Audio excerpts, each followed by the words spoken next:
sometime in the late 1870s, in a small mill town tucked against the hills of western Massachusetts. A gravedigger by the name of Elias Croft was opening the earth beside the oldest church in Havelock County when his shovel struck wood. Not the soft, weather-eaten planks of a forgotten coffin, but something harder, deliberately sealed, and far too large to be a casket. What he found beneath that church's foundation, a building that had stood at the community's center for nearly 150 years, was not a crypt, not a collapsed cellar, not a storage passage for communion wine or winter grain. It was a staircase. God damn it. 12 steps of hand, cut granite descending into a chamber that smelled of tallow, old leather, and something else entirely. Something the gravedigger would later describe, when he still had the composure to speak of it at all, as the smell of fear made permanent. Within 3 days of that discovery, the church deacon had filed papers to seal the site. Within a week, the county records office reported that 2 decades of congregation registers had gone missing. And within a month, Elias Croft had left Havelock County without collecting his final wages, without saying goodbye to his wife's sister, with whom he boarded, and without ever writing home. Before we continue with the story of Havelock and the hidden staircase beneath St. Aldric's church, subscribe to Liturgy of Fear so you never miss a story like this. Also, drop a comment below telling us what state or city you're listening from. We want to know how far this darkness travels. That discovery in 1878 did not come out of nowhere. The ground beneath St. Aldric's had been keeping it secret for a very long time, and perhaps the town of Havelock had been keeping it too. Havelock was the kind of town that appeared in county atlases with its name printed in letters, just slightly too confident for its size. It had never been large, perhaps 800 souls at its peak. Settled in the 1730s by a congregation of dissenters from a Boston area church who had walked inland until they found a river bend they liked and decided God had placed it there for them specifically. They built a mill first, then a meeting house, then houses, then a proper church. The church came last, consecrated in 1741, and named for an obscure Anglo-Saxon martyr that no one in the congregation could actually trace to any canonical record. A detail that the founding pastor, a Reverend Obadiah Fenwick, deflected whenever it was raised, with a vague reference to a devotional pamphlet he claimed to have read in his youth, by the time of the Civil War. Havelock had settled into the comfortable middling stagnation of a town that had survived its founding hardships, and now simply persisted. The mill processed wool from local farms. There was a general store, a blacksmith, a small schoolhouse, a tavern that was technically a temperance establishment, but served cider strong enough to flatten a mule. These were the institutions of daily life.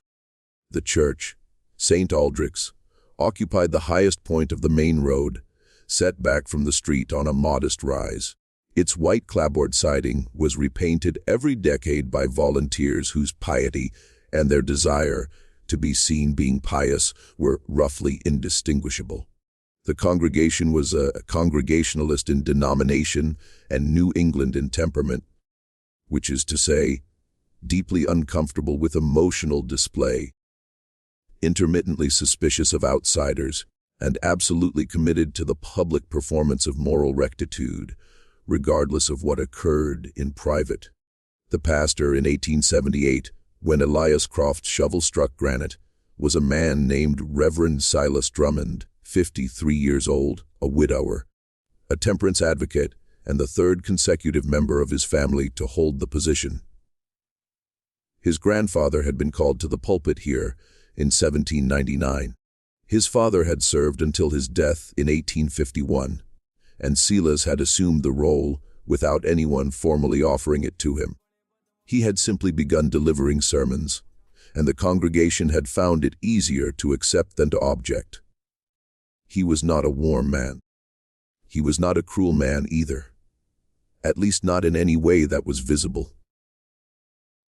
He was the sort of person who answered every question with a longer question, who remembered exactly what you had said to him years earlier, and held it with perfect patience until the moment it became useful, and who smiled in a way that never quite reached his eyes, but was technically a smile, and therefore beyond criticism. Elias Croft, the gravedigger, was in most ways Drummond's opposite. He was 41 years old, broad-shouldered, and had come to Havelock from upstate New York after a dispute with a former employer, the precise nature of which he declined to specify, but which had apparently involved a disputed payment and a great deal of shouting in a public street. He had been in town for 4 years, was considered reliable if not sociable, and was one of the few residents of Havelock who had never once set foot inside St. Aldric's church. This last fact was noted occasionally by certain members of the congregation. Elias did not appear to notice them noticing. The grave he was digging that October afternoon in 1878 was for a woman named Prudence Holcomb, age 78, the widow of a former selectman, who had died peacefully and was to be interred in the north plot of the churchyard, in the section reserved for long-time families. The north plot was the oldest section, and the soil there was full of the usual difficulties: roots, stones, the occasional fragment of older burial material from the colonial era, when record-keeping was imprecise and placement was approximate. Elias was accustomed to such obstacles. What he was not accustomed to was the sound his shovel made at approximately 4 feet down, not the crack of striking stone, but a kind of hollow resonance, as though whatever he had hit was covering something beneath it, rather than simply existing in the earth. He crouched, cleared the soil by hand, and found a fitted granite slab approximately 4 feet wide and 3 feet across, sealed at its edges with what appeared to be lead. Carefully poured lead, the kind of work that required a craftsman, not a laborer. In one corner of the slab was a shallow depression worn smooth, that might once have accommodated a ring or handle, now long since removed. Elias stood up. He looked at the church. He looked at the slab. He went to find the deacon of St. Aldric's in 1878, was a man named Cornelius Van, a dry goods merchant of 60 years, who had held the position the past 11 and to considerable satisfaction in the administrative aspects of church governance, while leaving the spiritual dimensions almost entirely to Reverend Drummond. Vane was the sort of man who kept meticulous ledgers and trusted them more than he trusted people. When Elias came to find him at the store, Vane listened to the description of the slab with the expression of a man who has been handed a document he does not wish to sign. He came to look. He bent over the exposed granite, ran his thumb along the lead seal, and straightened up with a controlled deliberateness that Elias would later describe as the movement of a man deciding something rather than discovering something. Vane told Elias to cover the area with a tarpaulin and say nothing until Reverend Drummond could be consulted. He did not say why. He did not seem surprised. Drummond came the following morning. He stood at the edge of the opened area for a long time without speaking. The day was cold and overcast, the kind of October morning that seems designed to suggest endings. The leaves were mostly gone. The sky the color of old pewter, the churchyard smelling of damp earth, and the particular cold of a season turning its back. When Drummond finally spoke, he said only that the matter would require careful consideration and that Mrs. Holcomb's interment would need to be relocated to the east plot. He did not touch the slab. He did not crouch to examine it as Vane had done. He simply looked at it, and Elias had the distinct impression, though he was not a man given to impressions, that Drummond had known it was there. What happened next over the following 24 hours is partially documented and partially inferred from testimony given later in another context, under circumstances that themselves require explanation. What is established? Drummond sent a letter that day on church stationery addressed to a recipient whose name was later redacted from the copy, retained in the county clerk's office, the retention of which copy was itself apparently accidental. The letter requested an urgent meeting regarding a matter of congregational stewardship. Drummond also visited the county records office personally that afternoon, a visit logged in the office's visitor register, and spent approximately 2 hours in the archive room. The clerk on duty, a young man named Thomas Greer, noted afterward that Drummond had seemed agitated, which was unusual enough that Greer mentioned it to his mother at supper, and his mother mentioned it to a neighbor. And in this way, the observation entered the gossip stream of Havelock without Drummond ever knowing it had been witnessed. On the third day, Vane filed the papers sealing the site. The official description cited structural instability beneath the north plot and ordered that no further excavation occur pending a professional assessment. No professional was ever identified in subsequent documentation. No assessment was ever filed. The north plot was quietly closed to new interments, and within 6 months had been bordered with a low decorative fence that made it look like a deliberate memorial garden rather than a prohibition. Elias Croft learned of the filing from a clerk at the town hall who assumed he already knew. He did not. He returned to the churchyard that evening alone after dark with a lantern and a pry bar. This was unambiguously trespassing, and he was aware of it. And he proceeded anyway, which tells you something about what a man will do when his professional curiosity and his intuitive discomfort with a lie collide in the same place. He cleared the slab again, removed the tarpaulin, and examined the lead seal more carefully than he had done the first time. It was old work. He couldn't date it precisely, but the oxidation pattern was consistent with something that had been in the ground for a very long time. Not weeks or years, but decades at minimum, possibly much longer. The seal was continuous, unbroken. Whoever had last opened this passage, if it was a passage, had resealed it completely. He worked the pry bar along one edge for the better part of an hour before the lead gave, not breaking, but separating from the stone in a single piece, as though it had been poured as a gasket and simply needed to be lifted. Beneath the slab in the lantern light were the 12 granite steps descending into darkness. The air that rose from them was cold, colder than the surrounding earth, which should not have been possible, and carried that smell Elias would later fail to adequately describe to anyone. Not rot, not standing water, not the mineral smell of deep stone.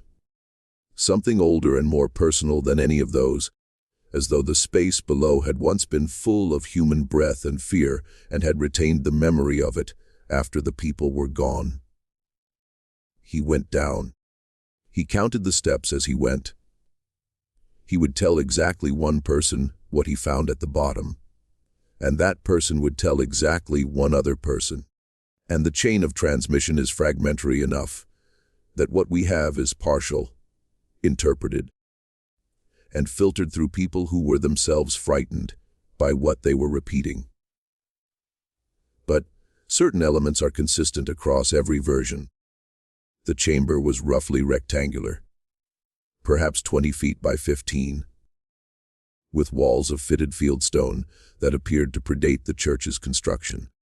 The ceiling was low enough that Elias, at 6 feet, had to angle his head slightly. There were no windows, no other exits that he could find, and no obvious ventilation, which raised the question of how the air remained breathable after what must have been decades of sealing. a question he did not have an answer for, and that would trouble him later. There were objects in the chamber. Not furniture, not provisions, not the kind of thing you would store in a root cellar. Shelving along two walls, hand-built, held a collection of items that Elias catalogued mentally with the systematic thoroughness of a man who has worked around death long enough to have learned how not to panic in its presence. Bound ledgers, perhaps 40 or 50 of them, in varying states of preservation. A large wooden chest with a brass lock, too heavy to move without tools. Several wrapped bundles he did not unwrap. And on a low shelf near the foot of the stairs, a single candlestick of pewter, its base encrusted with the residue of many candles. Burned down to nothing over a long period of time.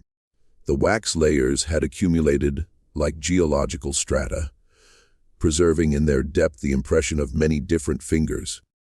Someone had been coming here, not once, but many times over many years.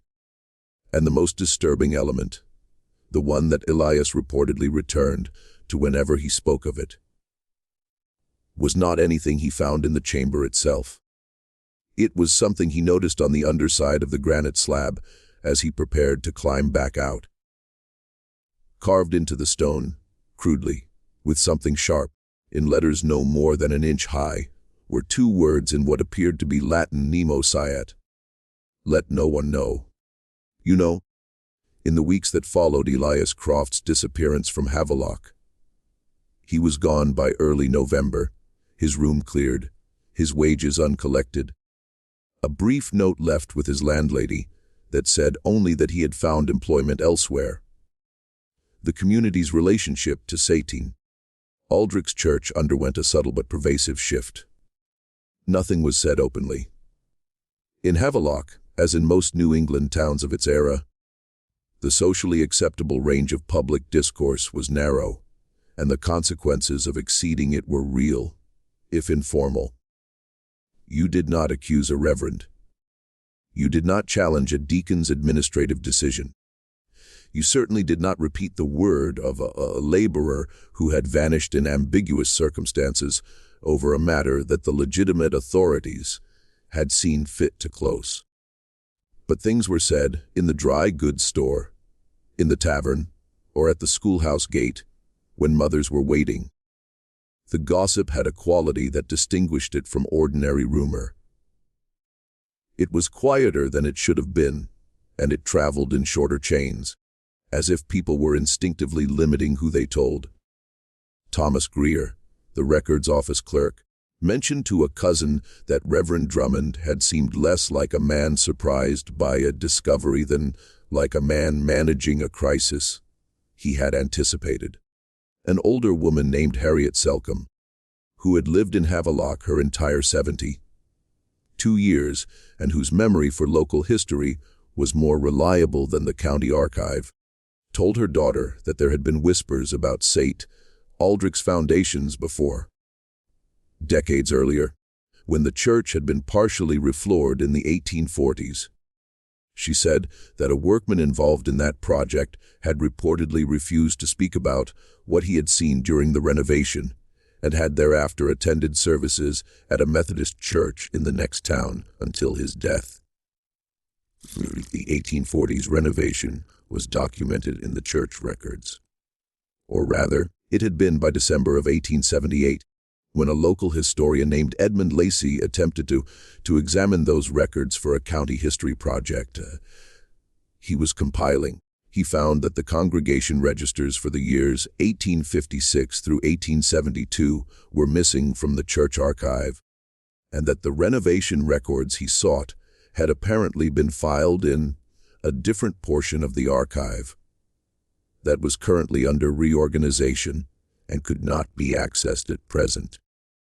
Reverend Drummond offered this explanation with every appearance of helpfulness, and then Edmund Lacey wrote it down, and the County History Project eventually produced a volume published in 1882 that covered Havelock's church in 4 pages of vague praise and said nothing about any of this.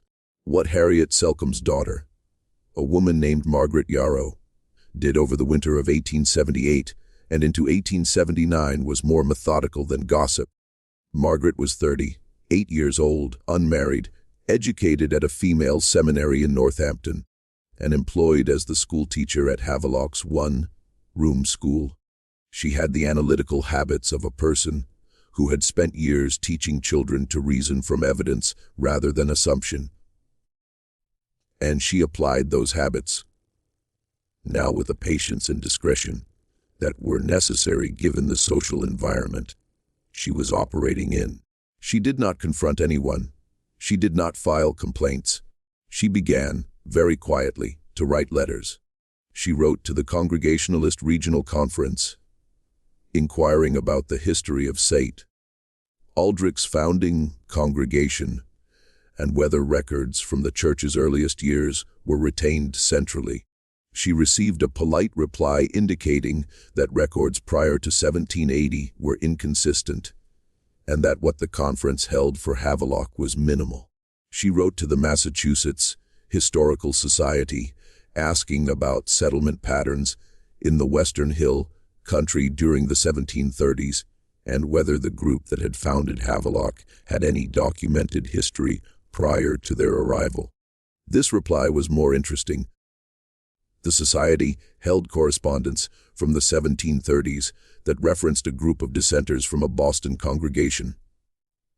The congregation was named, who had departed the city following a dispute with their former church community, the nature of which was not clearly documented, but appeared to involve a question of property held in common and the terms of its disposition. The founding pastor, Obadiah Fenwick, was mentioned by name. His role in the dispute was not specified, but the tone of the surviving correspondence was distinctly unfriendly to him. Margaret wrote to the archives of the Boston congregation. She received no reply for 11 weeks. When the reply finally came, it was brief. A single paragraph from an archivist who explained that records from the period in question were fragmentary and that the information she sought was not available. But at the bottom of the letter, in handwriting slightly different from the main text, as if added as an afterthought by a different person, was a line that Margaret kept and reread many times. Inquiries regarding this period of the congregation's history have been received before. We regret that our response must be the same. Someone else had been asking the same questions.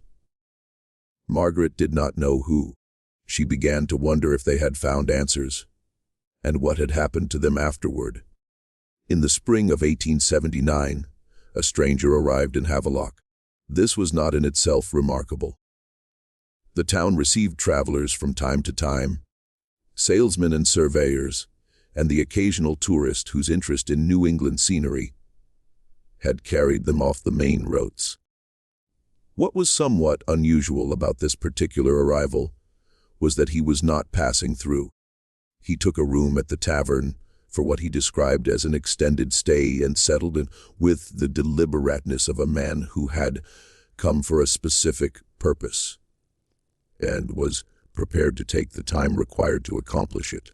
His name was Augustine Farrow, and he described himself as a journalist, which in 1879 covered a wide range of activities, from genuine newspaper reporting to what we would now call private investigation.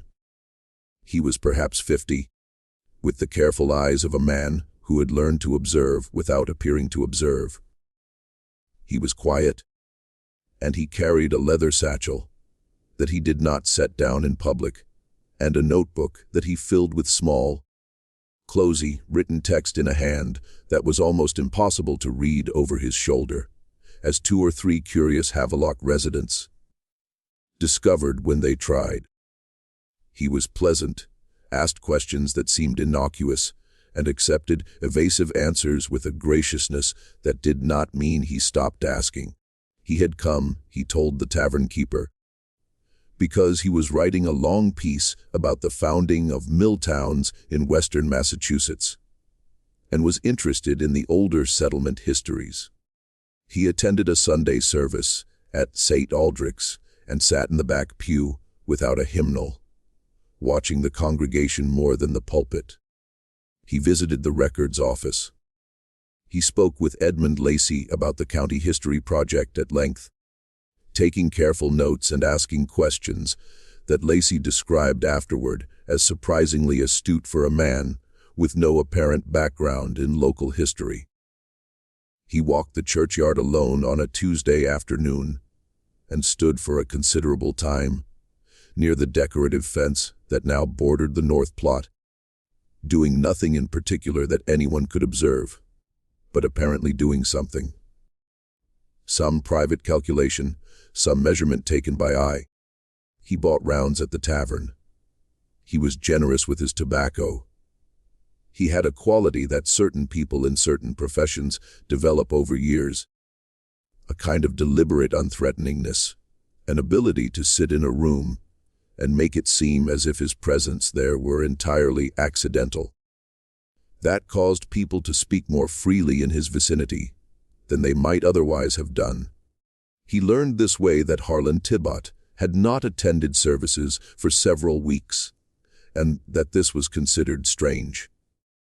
He learned that Reverend Drummond had recently taken on a second lock for the church sacristy door, which previously had not been locked at all.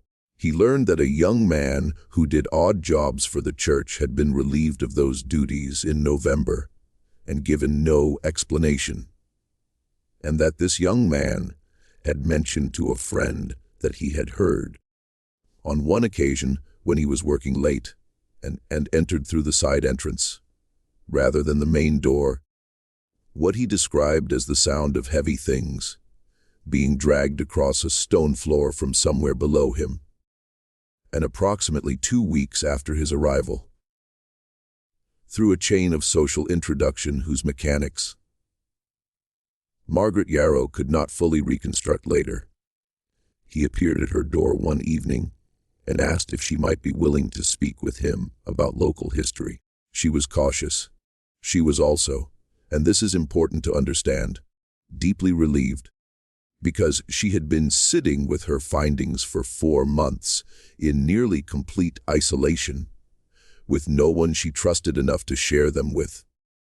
And the accumulation of that silence had begun to feel like a weight she was not sure she could continue carrying alone.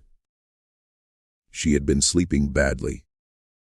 She had found herself in the middle of lessons on grammar or arithmetic, drifting to the Latin phrase carved into the granite, nemo sciat, and returning from it with a start, sometimes to find her students watching her with the alert concern of children who understand that the adult in front of them is not entirely present.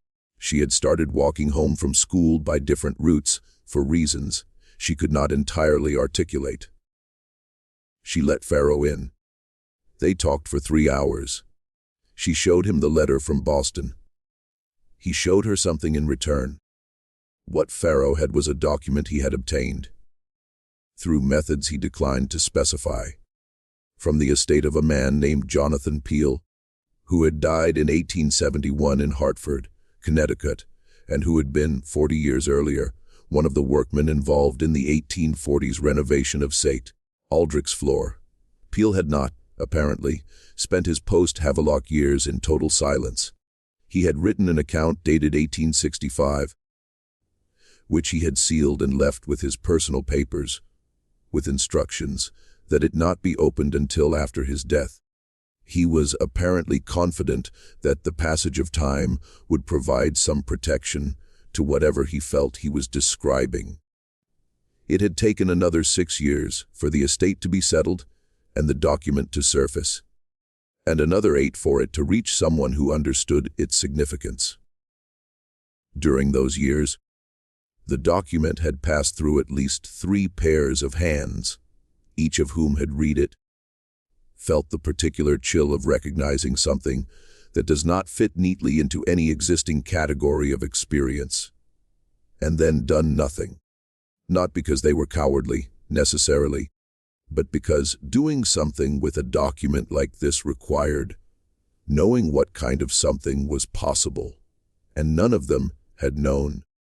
The account was 9 pages long, written in an unsteady hand that suggested Peel had been either elderly or frightened or both. When he composed it, it described what he had found during the 1840s renovation in some detail. The church's interior floor had been lifted to allow for new foundation work in the eastern end of the nave. During this process, a section of the original floorboards had revealed beneath them a second layer of material. Not a simple subfloor, but a deliberate wooden platform built over a void. The workmen had been instructed to board over this void without examining it. Most of them had complied. Jonathan Peel had not. He had lowered himself by rope into the space below, while the foreman was occupied elsewhere, and had seen enough to convince him, at the age of roughly 30, to leave Havelock and never speak of it for 2 decades. And then to keep speaking of it only in a document he planned never to see published. What Peel described below the church floor in the 1840s corresponded closely enough to what Elias Croft had described in the churchyard in 1878 that both Margaret and Farrow recognized the connection immediately. The chamber, the shelves, the ledgers, the chest. But Peel's account contained something Croft's did not, because Peel, either braver or more reckless than the gravedigger, had done something Croft had not. He had opened one of the ledgers. He described it in careful, horrified language, the language of a man trying to be precise about something that has disturbed him at the level of reflex. The ledger he opened appeared to be a register of transactions. Names, dates, amounts. Some of the names were people he recognized as Havelock residents. People he had spoken with on the street. People who had greeted him by name when he arrived to begin work on the renovation. The ordinariness of the names was, in Peel's telling, the worst part. He had expected, if there were anything sinister in this place, for it to wear sinister clothing. He had not expected to see the names of men who nodded to him at the general store, men whose children attended the same Sunday school, where the doctrines of Christian charity were taught each week without apparent irony. Some of the amounts were large, larger than a laboring man's annual wage. The dates stretched back to the 1750s, within living memory of the church's founding. And the most recent entry he saw was dated 1838, 3 years before the renovation. And the nature of the transactions, what was being exchanged for these sums, was not immediately clear from the ledger itself. The entries used abbreviated notations whose meaning Peel could only partially decipher. But one category of abbreviation appeared consistently enough, and in combination with certain other notations, that Peel believed, and recorded his belief, that what the ledger documented was not commerce in goods. It was commerce in people. He had held that ledger in his hands for perhaps 5 minutes before he heard the foreman returning, and he put it back, climbed out of the space, and said nothing to anyone for 27 years. Margaret Yarrow set the document down. The fire in her small hearth had burned low without either of them noticing. Outside the schoolteacher's window, Havelock was dark and quiet, and the spring night cool enough to see breath. The church steeple was visible against the sky 2 streets over. That familiar white spire that she had looked at her entire life and had always understood as a symbol of something stable and decent. She thought of all the sermons she had heard delivered from the pulpit beneath that spire. She thought of the doctrine of bearing witness. She asked Farrow what he intended to do with what he had. He said he intended to find out how far back it went, and who had known. Farrow's method over the following weeks was systematic, and given what he was looking into, remarkably brave or remarkably imprudent. Possibly both. He mapped the people connected to St. Aldric's governance over the entire span of its existence. working backward from Drummond and Vane through the historical record, identifying the deacons and trustees and select committee members across 137 years of institutional life. It was slow, painstaking work, the kind of research that looks from the outside like a man reading old ledgers and newspapers in a back corner of a records office, which is exactly what it was, but which involved a quality of attention and a willingness to follow implications wherever they led, and that most people engaged in that kind of reading deliberately do not allow themselves. He cross-referenced these names against property records at the county level, against the fragmentary tax records available for the colonial period, against the membership rolls of two fraternal organizations that had operated in Havelock during the antebellum years, organizations whose membership overlapped almost perfectly with the church's governance structure. The names repeated across generations in a way that was not accidental. Certain families appeared on the church governance rolls decade after decade, rotating through the positions of deacon and trustee and committee chair with the clockwork regularity of an arrangement rather than an election. The Drummond family was the most obvious example, but not the only one. The Vane family had held the deaconate in one form or another since the 1780s. A family named Quelch, old New England stock, substantial landowners, appeared in the governance records in every decade from 1750 onward. What these families shared, beyond their church association, was property. Significant landholdings that had been established rapidly in the 1740s and 1750s, more rapidly than could easily be explained by the monoculture across of the western Massachusetts hill country that period, and which had been maintained across the generations with a consistency that spoke of carefully preserved advantage, rather than ordinary inheritance. Ordinary inheritance. The pattern that emerged was not a secret society in the dramatic sense. No elaborate rituals, no cryptic symbols beyond the Latin carved into the stone, no theatrical apparatus of the kind that popular imagination associates with hidden organizations. It was something more mundane and therefore more chilling. A closed network of men across multiple generations who had used the institutional cover of the church to conduct business of a nature they could not conduct openly, and who had maintained that cover through careful selection of successors, deliberate suppression of documentation, and the particular social gravity of a religious institution in a small New England town, where challenging the church meant challenging something very close to the community's self-definition. The chamber beneath the church, accessed, Pharaoh now believed, from 2 points: the sealed staircase in the churchyard and the void beneath the nave floor, had served as a repository for their records, and at certain periods as a meeting space.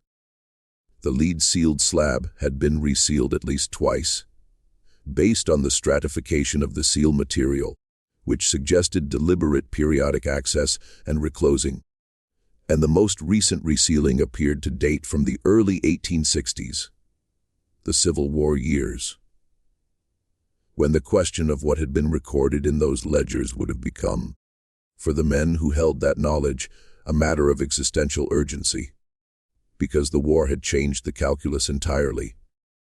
What had been, in 1750 or 1780 or even 1830, a matter of commercial record, documented, archived, accessible to those with keys, had become, by 1861, something that could not be safely acknowledged to exist. The political and legal landscape had shifted beneath the feet of the men who held this secret, and the ledgers in the chamber, which had once been an organizational necessity, had become a liability of potentially catastrophic proportions. Pharaoh believed that the resealing of the chamber in the early 1860s represented a decision made by the governance network to freeze the archive, to stop adding to it, stop using it as an active repository, and hope that the sealed stone and the overgrown ivy and the institutional authority of the church above it would be sufficient protection until the world changed enough to make the contents irrelevant. What they had not adequately planned for was Elias Croft's shovel.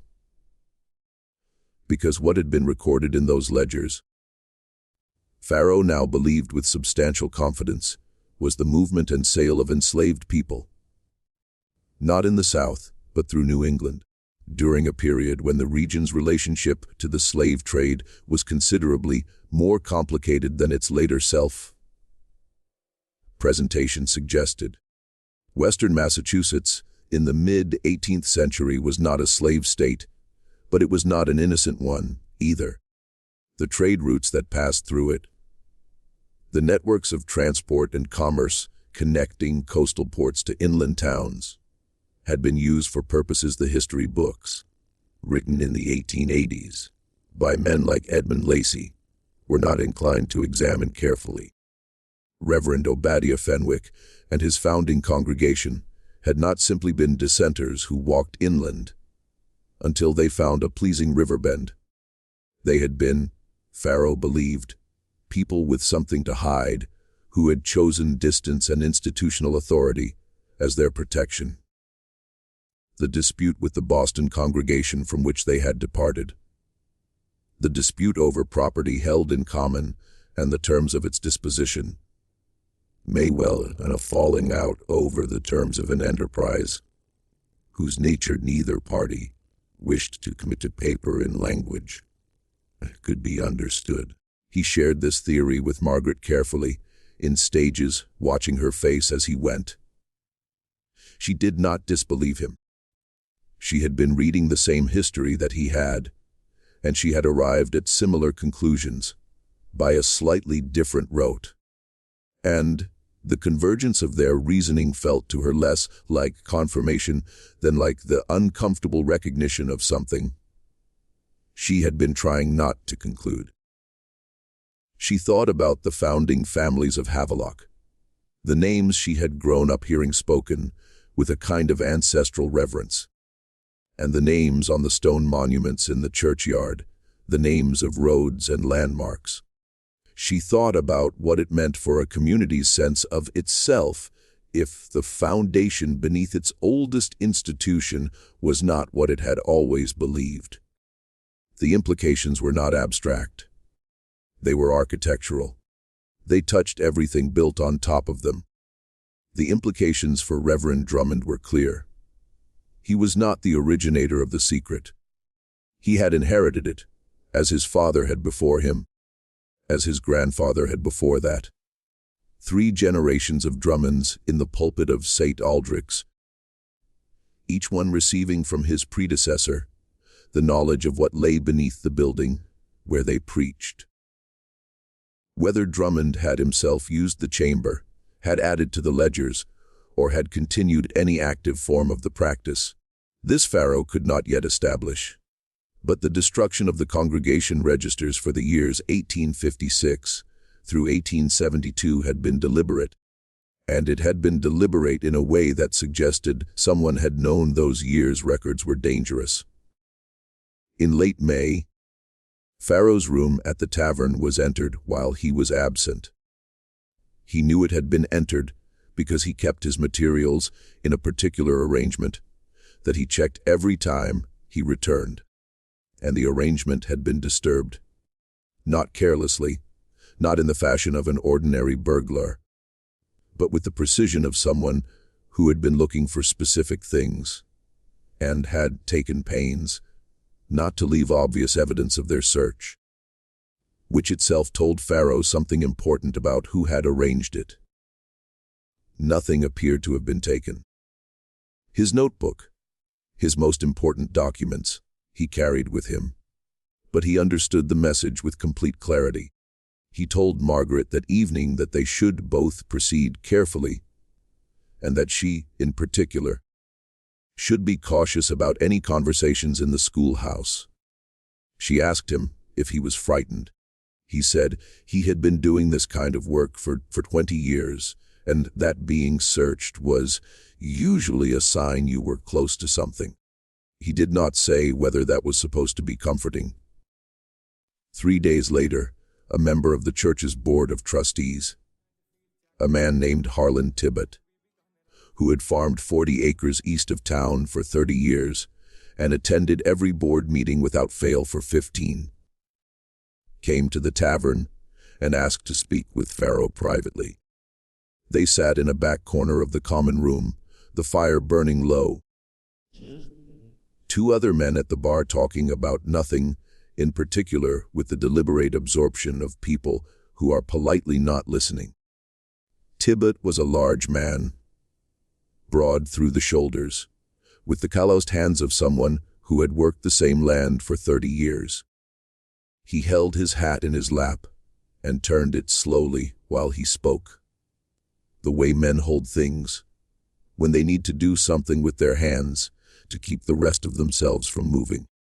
He said that he had come not to threaten Pharaoh, but because he was frightened and had been frightened for some time, and did not know what else to do with that fear, except bring it somewhere. He said that he had known about the chamber since his appointment to the board 9 years earlier, when Drummond had told him as a matter of necessity, because the board held fiduciary responsibility for the church property and needed to understand what it included. He said he had been told that the chamber was a historical remnant, a relic of a former era, that the ledgers documented old business matters of no current relevance, and that the appropriate course was to leave it undisturbed and ensure that it remained so. He said that he had believed this, or had chosen to believe it, for 9 years.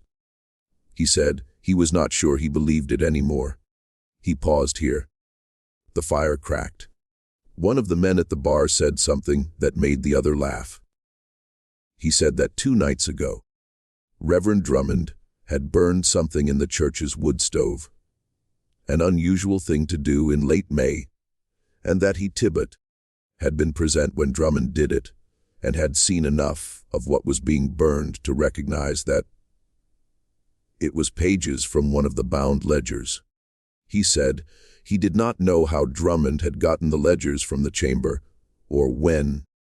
He said he had stood there and watched, and had not said anything, because he had not known what to say, and had gone home afterward, and had not slept. Pharaoh asked him one question: how many ledgers had there been? Tibbet said he didn't know exactly. He said he had been in the chamber twice and had tried not to look too carefully. He said there had been many. He said the shelves had been full of them. Pharaoh asked if he would be willing to testify to what he had seen. Tibbet looked at the table for a long time, long enough that the silence stopped being a pause and started being an answer. Then he said he didn't know. He said he needed to think. He said he had a family.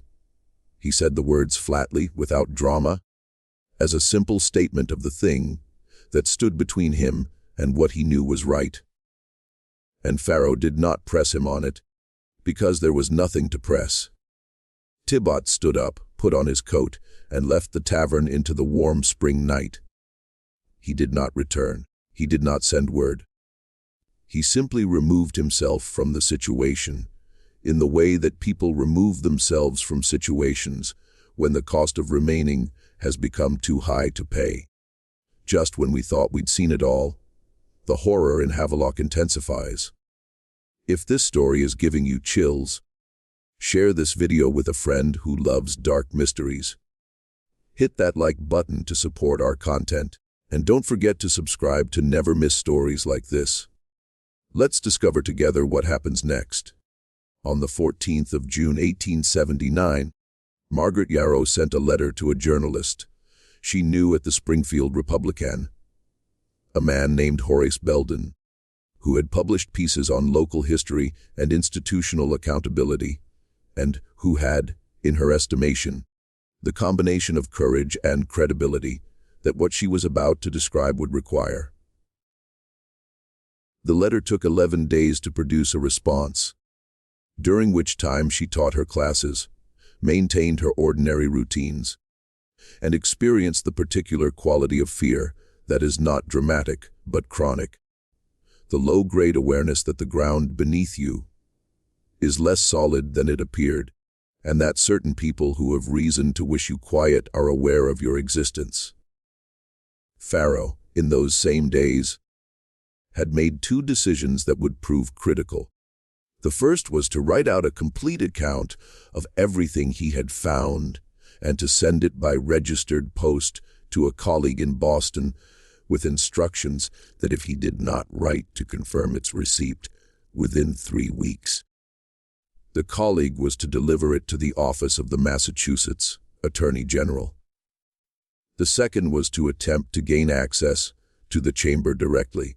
He had obtained, through means he never fully explained, and that Margaret had the sense not to press him on, a copy of the architectural survey the church had commissioned in 1851.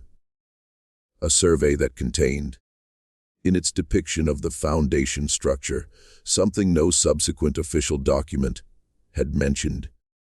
A notation at the base of the north exterior wall, referencing a pre-existing stone passage of uncertain origin that had been incorporated into the foundation design, and whose interior terminus was recorded as a rectangular chamber of approximately 300 square feet. The notation had not been hidden. It was there in the survey, drafted by an outside surveyor who apparently did not know the significance of what he was recording and filed with the county alongside the renovation permits. Someone had simply hoped, correctly, that no one who knew what they were looking at would ever think to look there. Pharaoh went to the church on the evening of June 21st, after dark. He had a lantern and the architectural survey, and the address of the north exterior entry point, which the survey suggested was concealed behind the buttress of the north transept, a section of wall that had always been thickly grown with ivy and was not visible from the road. The night was warm and still, the kind of June night that makes the countryside feel inhabited by something other than the people who nominally live in it. Insects in the grass, the distant complaint of a screech owl somewhere in the tree line, the smell of the river. The church stood dark against a sky with enough moon to navigate by and enough cloud to make the shadows unreliable. Pharaoh had done things like this before, or things adjacent to it, and he knew the particular discipline it required to move slowly, to breathe steadily, to understand that the sounds your imagination generates in the dark are louder than the sounds actually present, and to keep them distinct. He found the entry point after approximately 30 minutes of searching the ivy-covered buttress by hand. His lantern shuddered down to its minimum, feeling along the stone for a change in texture. The door, when he located it, was smaller than he had expected, perhaps 5 feet high, requiring a pronounced stoop to enter, and made of planks that had been treated with something that had preserved them from rot despite their age. Its hinges had been recently oiled, which was the detail that told him most clearly that this entrance was still being used. Recently, by someone with a key and a reason. Inside, the passage ran approximately 40 feet before opening into the chamber. On the floor of the passage was packed earth, the ceiling stone, and the air in it was cooler than the night outside in a way that deepened as he moved forward. The thermal signature of a space far underground that had been sealed from the season's changes for a very long time. He could smell the chamber before he reached it. That combination of old paper and tallow and compressed air that Elias Croft had tried and failed to adequately describe, and that Pharaoh found he also could not quite name in any satisfying way. It was not unpleasant, precisely. It was the smell of deliberate preservation, of things kept from the light with intention. The chamber was not as Elias Croft or Jonathan Peale had described it. That is to say, the room was the same. The dimensions were the same. The stone walls, the low ceiling, the fitted fieldstone construction that predated the church above it. But the shelves were different. In the months since Croft's discovery and the subsequent sealing of the site, someone had been coming here. Many of the ledgers were gone. Others remained, the ones that appeared on quick examination to be the oldest and most deteriorated, perhaps the ones deemed least intelligible or least dangerous, or perhaps simply the ones that the person systematically removing the archive had not yet gotten to, or had decided were not worth the risk of carrying out. The wooden chest was still present, its lock intact, and Pharaoh noted that the brass lock appeared newer than the chest itself, recently replaced or fitted to a chest that had originally held something less secured. And on the floor in the center of the chamber were the ashes of burned paper. Not from the wood stove Tibbet had seen Drummond use, but from burning done here in the chamber itself, on the stone floor, in a pile large enough to have required several visits and several hours of work. He crouched beside the ash pile and examined it with his lantern. At the edges of the pile, where the burning had been less complete, there were fragments, pieces of paper that had curled and charred without consuming entirely. He could make out portions of handwriting, portions of numbers, what appeared to be a partial name here and there, but nothing coherent enough to constitute evidence in any meaningful sense. Someone had been thorough. Someone had been coming here with fire and patience and the understanding that thoroughness matters. And someone had been systematically destroying the archive. Pharaoh examined what remained on the shelves. He could not open the locked chest without tools he did not have, and the time available to him was limited. He was acutely aware that being discovered here would expose him to legal consequences that Drummond's allies on the town board of selectmen could arrange without difficulty. He opened the ledgers that remained, the deteriorated ones, working carefully with a small knife to separate pages that had stuck together with age and humidity. What he found confirmed what he had theorized, but it also exceeded it in ways he had not anticipated. The earliest entries he could find dated to 1743, 2 years after the church's consecration. The goods referenced were not goods. The movement of people through the town was documented in careful handwriting by men who had stood at this pulpit and called themselves servants of God, and corresponded to periods of documented activity in the coastal trade, activity that the region's later historians had discussed in carefully circumspect language that did not name what it was. But interspersed among the transaction records were other entries, different in character, different in handwriting, different in the kind of attention they represented. These were not commercial records. They were something closer to a journal, brief, compressed, written in a style that suggested the author was aware that directness was dangerous and had developed a habit of oblique notation that was nevertheless to a careful reader clear enough. These entries described people not as transactions, but as people. Names in some cases, places of origin, ages estimated, physical descriptions written in the careful neutral language of someone trying to document without personalizing. And in certain entries, notes about what had happened to them, where they had been sent in some cases, or in other cases simply the notation of a date and an absence, which in context could mean several things. None of them good. Pharaoh sat in the chamber for a long time with those pages. He was not a sentimental man, and he had been a journalist long enough to have developed some insulation against the weight of the things he covered. But this was different in a way that the insulation did not fully address.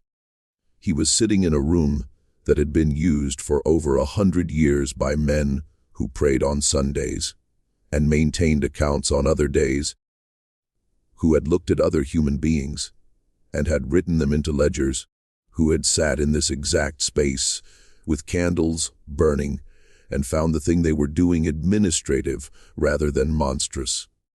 He thought about the accumulated weight of all those candles, the wax strata on the pewter base that Croft had described, each layer representing a visit, each visit representing a decision to continue. Each decision made by a man who had walked up the stairs of his church the following morning and opened his mouth and said things about the love of God.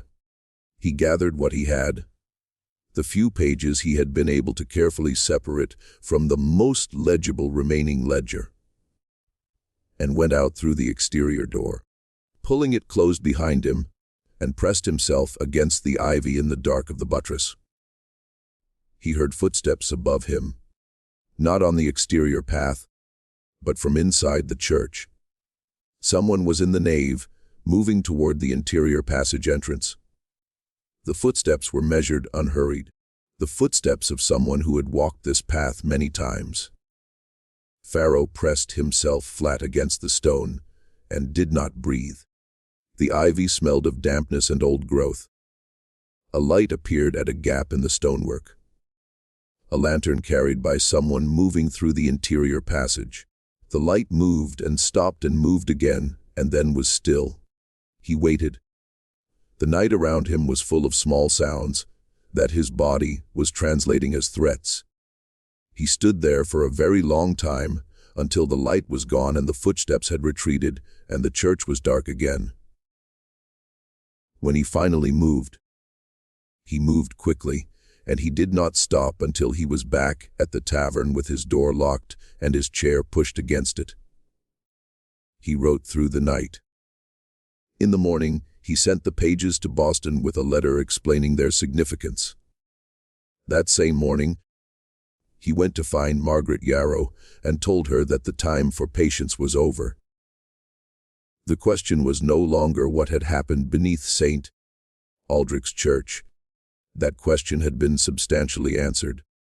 The question now was whether the community above it, the town that had been built on the income, the respectability, the institutional authority that the men who used that chamber had accumulated, would be willing to look at what the answer meant for everything they believed about themselves.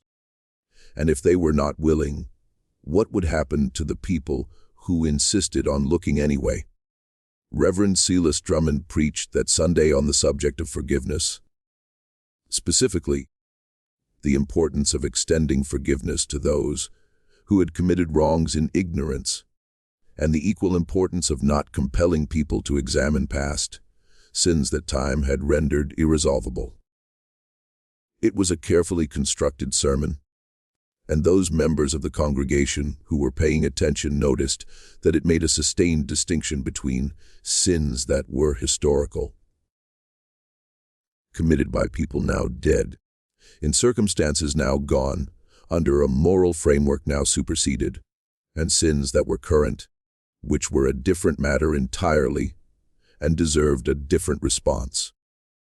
The implication being that what lay beneath the church, if it was what certain people were beginning to suggest it was, belonged to the former category and should be treated accordingly.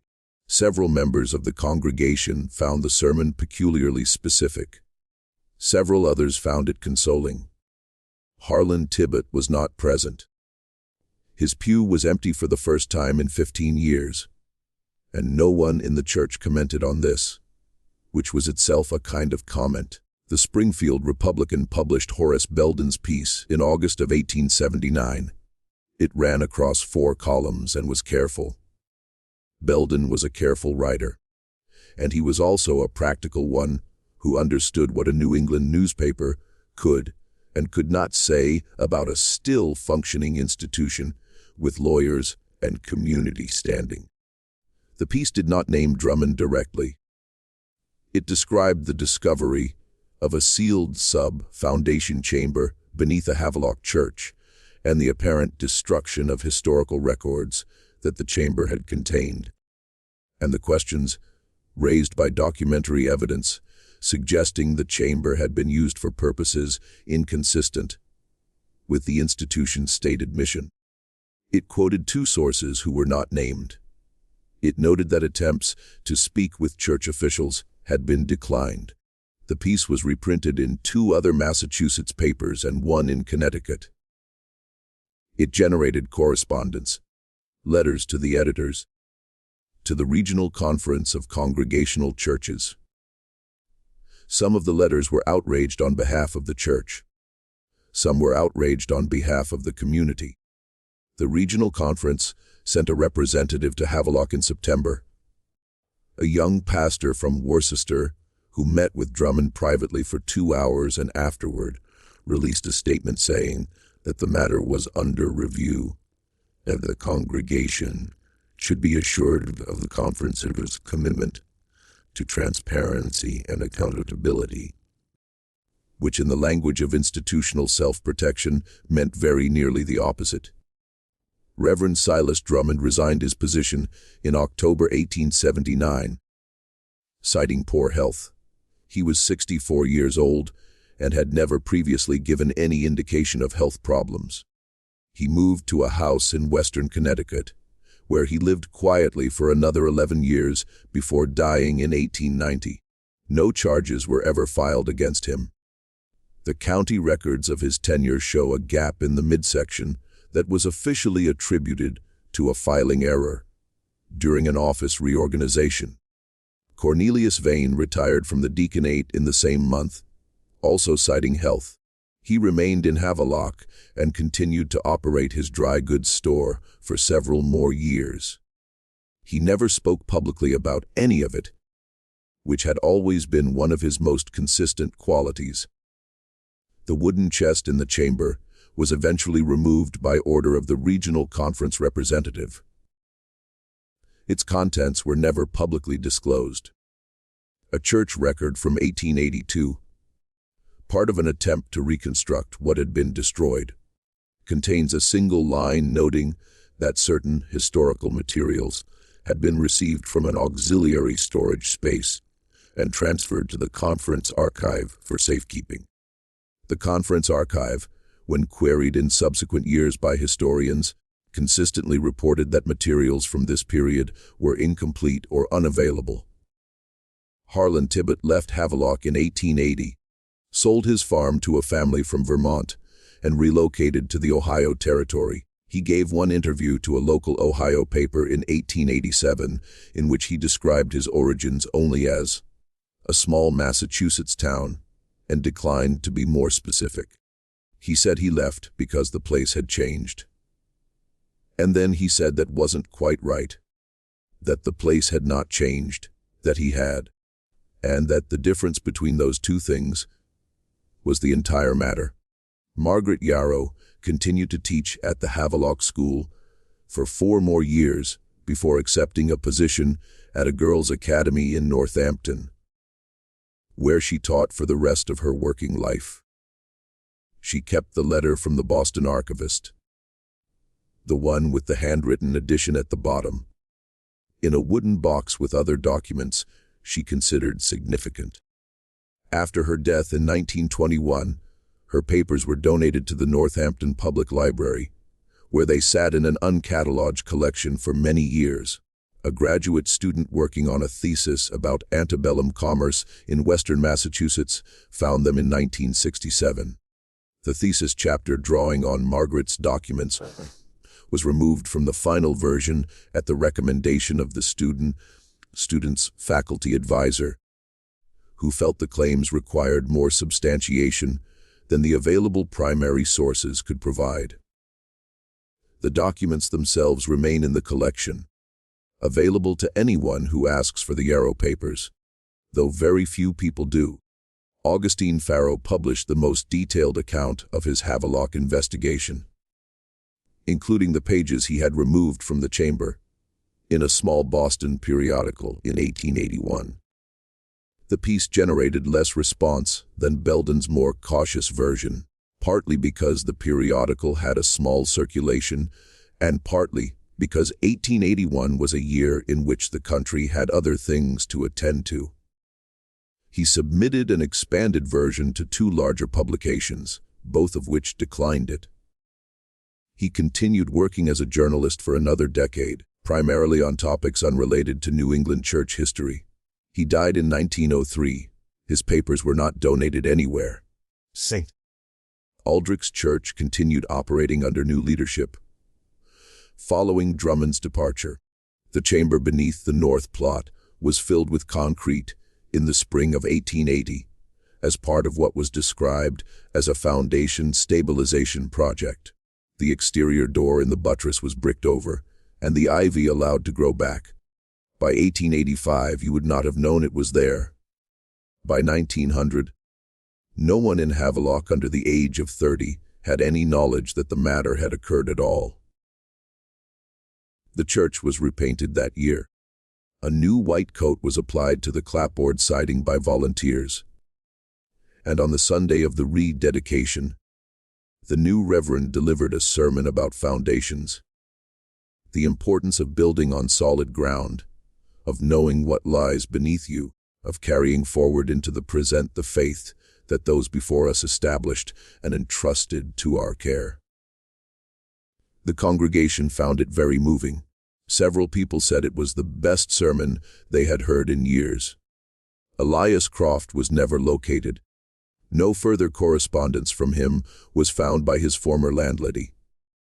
What he saw at the bottom of those 12 granite steps, the part of it he did not describe, the thing that lived in the silence between what he said and what he would not say, remained his alone.